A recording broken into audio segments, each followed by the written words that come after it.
Islam, like any precious gem, has many beautiful facets.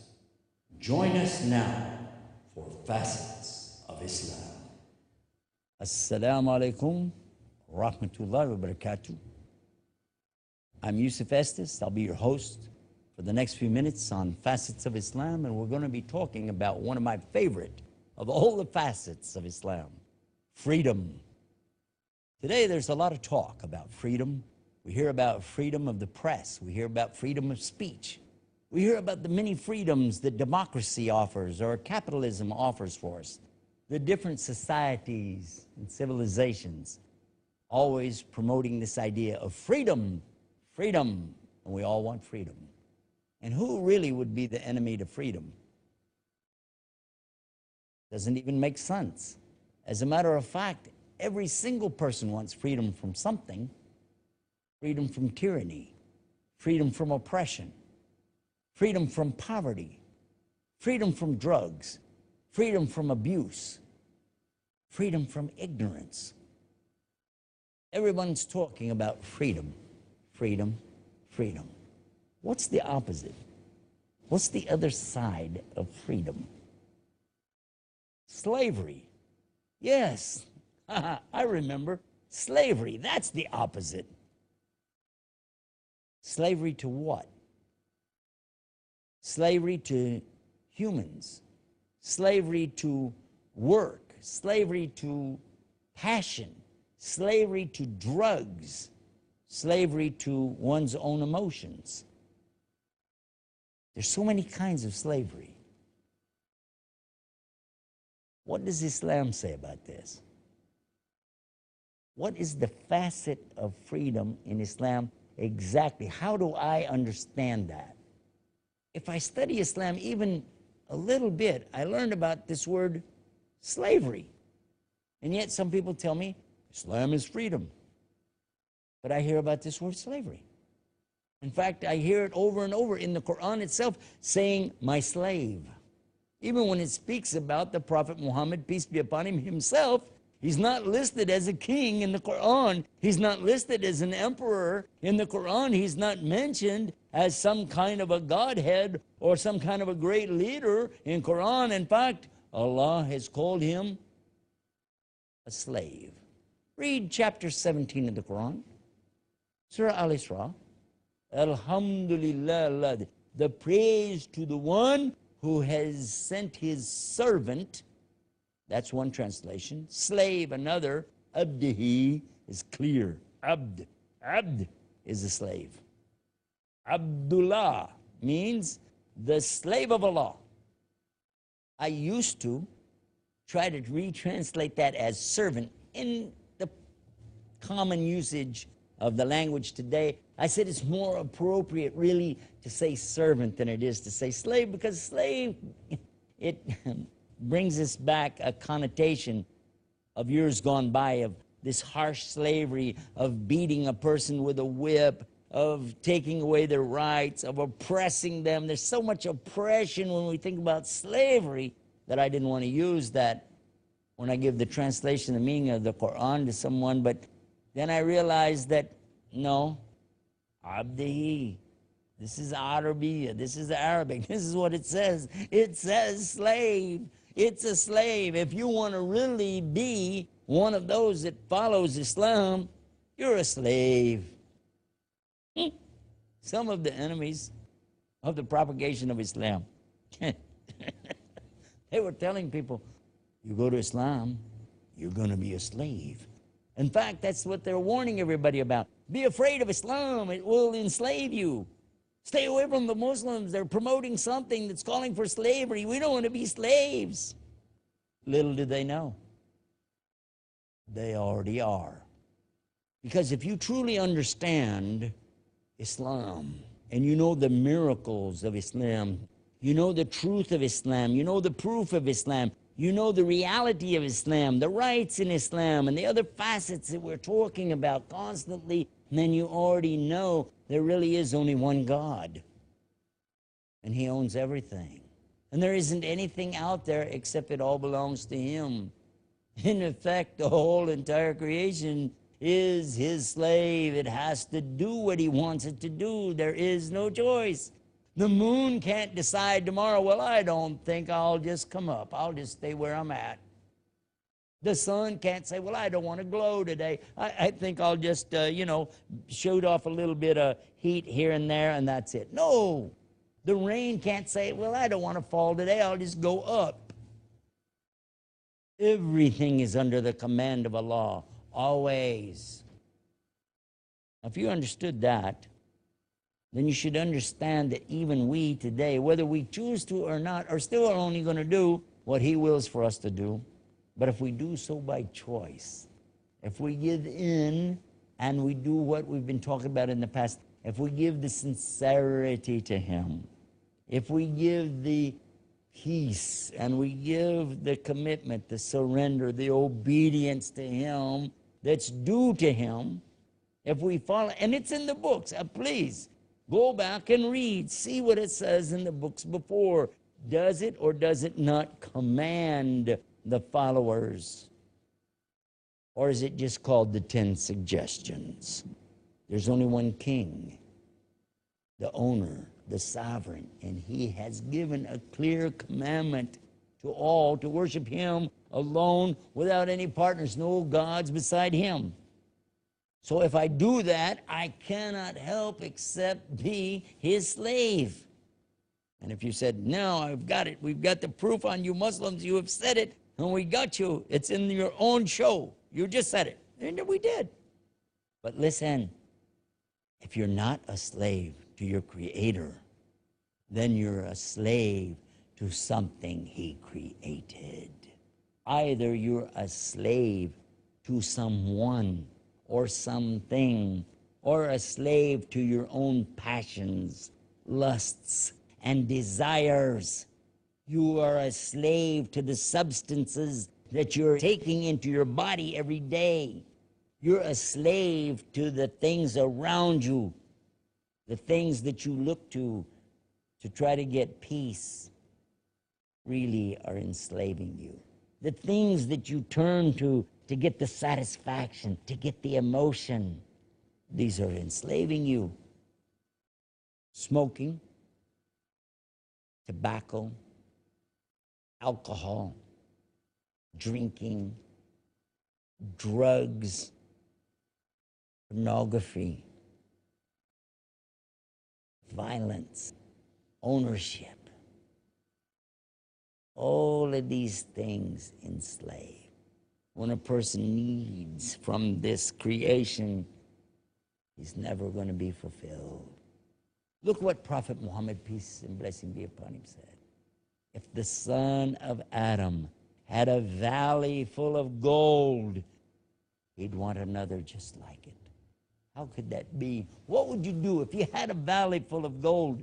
What would you do with it? Stop and think of this tremendous statement that's being made here. A valley of gold. You couldn't even hide it from anybody, could you? It's there. It's a gold valley. Wow. And now what will you do with it? Where will you keep it? In fact, if you had all the gold of the earth, and stop and think about this, if you had all the gold of the earth, then what benefit would it be? Because you couldn't buy anything, because if you tried to buy it, then you wouldn't have all the gold of the earth anymore, would you?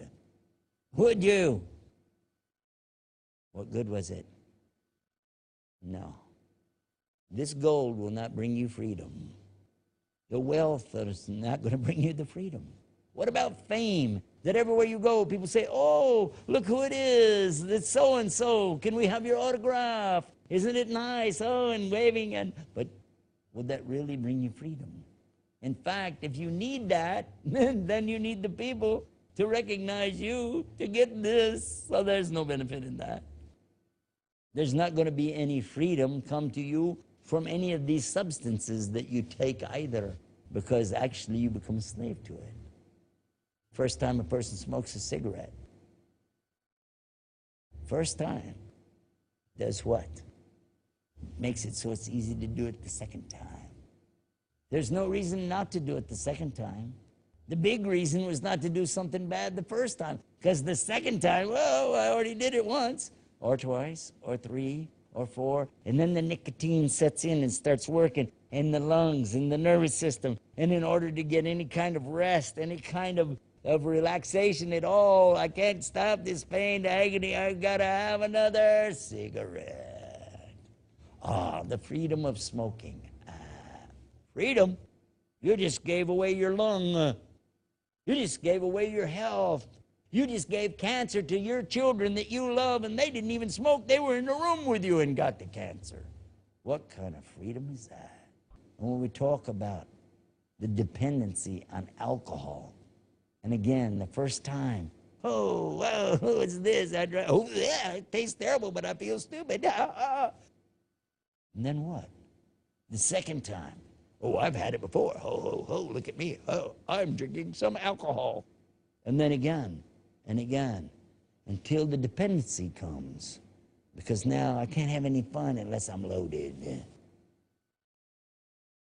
Freedom? Drugs. Today, some of the drugs are so horrible, so deadly, that a person only needs to take it once. And they don't have to worry about taking it again because they're dead. That's freedom? That's freedom? That's slavery. Freedom. Let's talk about freedom to dress, that a person can dress any way they like. Isn't that a freedom? But wait a minute. Are you talking about the freedom to dress or the freedom to undress? Think about that. What? What's the need inside of you? What's this slavery going on in your head that you're locked in on, that you have to do something so people will like you? So maybe people will like me if I show parts of my body.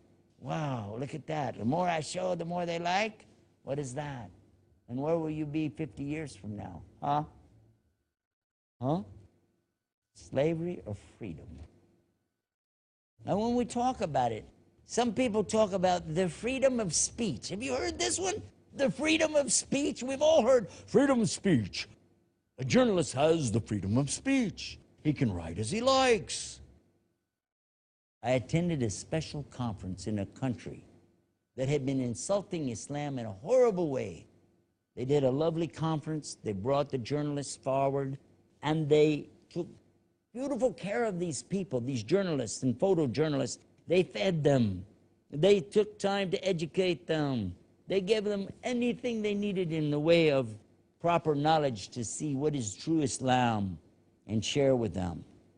Men and women, Muslims from around the world, PhDs in various subjects, world leaders and politicians who are Muslims came and spoke and shared and shook hands and laughed, and we were together, and it seemed so lovely. It seemed like we had cleared up a lot of misunderstandings. And then in the paper the next day, those same people put the worst kind of statements, twisted everything around, and even lied boldly in headlines. And they took so many pictures waiting to get the right look, you know? Like people are smiling and laughing, having a good time, but maybe somebody would sneeze. Achoo! Get that right there. Ew, look at that guy. Ooh, how mean he looks. They did that.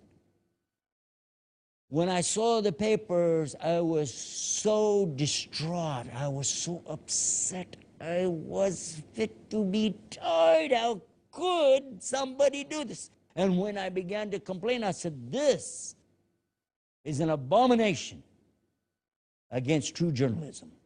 How could anyone do something like this? Do you know what they said? They said, sir, this is true freedom.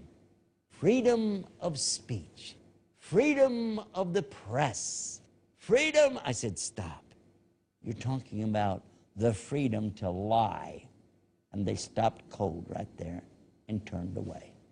The fact is, when you are really on freedom, you're a servant and slave to the Almighty. Then He makes everything free to you. It's all free to you. And listen to this beautiful teaching of Islam about true freedom. You as a human being, as a Muslim who has surrendered, and that's what Muslim means. It means to do Islam, to surrender, submit, obey in sincerity and peace the Almighty. You're free to do that. And when you do, you become a Mu-Islam. One who Islams is called a Muslim. Mu-Islam. That's freedom. That's real freedom. And if you said, well, I don't see that, well, that's because you didn't understand it. You didn't try it. Because according to Islam, as a Muslim, you're free to do anything in this life, anything you would like to do, except those things which He alone has forbidden you to do. Other than that, you're free to do as you like, except what you find evidence of prohibition. He forbids you to worship other than Him. He forbids you to dishonor your parents. He forbids you to take the innocent life. He forbids you to lie and to cheat and to steal. And He forbids you against these horrible acts, these oppressive acts of sex outside of marriage. He forbids you that you oppress others and to take their rights away. But other than that, you're free. You're free to do as you like, except what's forbidden. When it comes to worship, that is where you'll find the biggest restriction, because everything is forbidden. Everything is forbidden to do in worship except that which you find evidence to do. This you're free to do according to the way that you've been instructed. This is how Islam works. Everything in the life, everything in the material existence called Hayat ad-Dunya in the Arabiya, this you're free to do. Enjoy anything except what's forbidden. In worship, everything's forbidden except that which has specifically been ordained for you to do. What a beautiful balance. And if you take advantage of this, and you understand this, and you give up this life for Him, become His slave, then all the rest of the world will open up to you. And you'll take the maximum benefit here, the maximum benefit on the day of judgment, and the maximum benefit in the next life, in the paradise. Yeah, that's a good deal. That's a real good deal. Freedom. I want what will make me the happiest. Because how do I even know what freedom is if there's no basic set of instruction for me? If there's nothing for me to balance, for me to understand? I need something to show me what is freedom anyway. Because those newspapers, the media, television, magazines, and all these other forms of publicity are telling me this is freedom. And that's freedom. And something else is freedom. But when I really investigate it, I find that no, these people are enslaving me. The very things that they're telling me are freedom are the things that enslave me. Them. Look at it. They're the ones who are coming up with ideas of what kind of clothes you have to have, what kind of car you have to have, what kind of house you have to have, what kind of job you have to have, what type of education you have to have. All of the things that they're showing me that I have to have in order to have this freedom. If I don't have those things, according to them, I'm not free. If I don't look a certain way, oh, I must buy makeup. Or maybe I need plastic surgery so somebody can alter the way I look so that I'm what? I'm what they said is free. Does this make sense? Or can I just be me? What about the freedom to be me? What about the freedom to enjoy the life that my Almighty gave me? What about the freedom to express my love and my devotion to Him? What about the freedom to follow what He has ordained for me to do? Can I not have that freedom? My grandfathers and their grandfathers and their grandfathers, hundreds of years ago, fought hard for their freedom in Spain. And then they migrated for freedom into England and fought there, and then went to the New World and fought there for freedom, always saying they were fighting for freedom. But when they went into the New World, there were people already living there, and they fought against them and claimed that they were doing it in freedom, and they enslaved them and rounded them all up into groups or tribes and told them, this is where we want you to be, and this will be your freedom and our freedom. And then they broke away from England and fought them and said, we're fighting for freedom. Freedom. Freedom.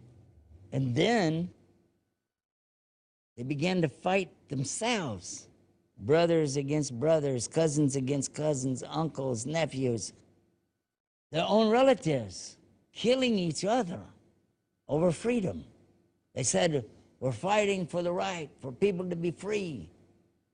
The other side said, we're fighting for the right to be free from your oppression. We want to secede our states from you guys, so we want freedom.